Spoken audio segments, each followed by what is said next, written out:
એ વિચરે ઉદય પ્રયોગ ખરેખર તો શાહિક સમકીતીને એને કેવડીને જ લાગુ પડે. ગમે તે હોય, તીર ચલાવતો હોય, તલવાર ચલાવતો હોય તો એની સ્વરૂપ સ્થિતિ હોય, એટલે એને કર્મ ન બંધાય. રાજવી હોય, મહારાજા હોય, સેનાપતિ હોય, ચક્રવર્તી હોય, તીર ચલાવતો હોય, તલવાર ચલાવતો હોય, એની સ્વરૂપ સ્થિતિ હોય શાહિક સમકીતી વાળા.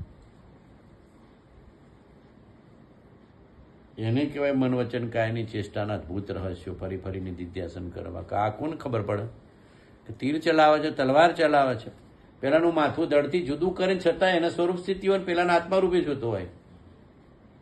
એ મારવાની ક્રિયા ઉદયિક થાય, એ હળવાની ક્રિયા ઉદયિક થાય.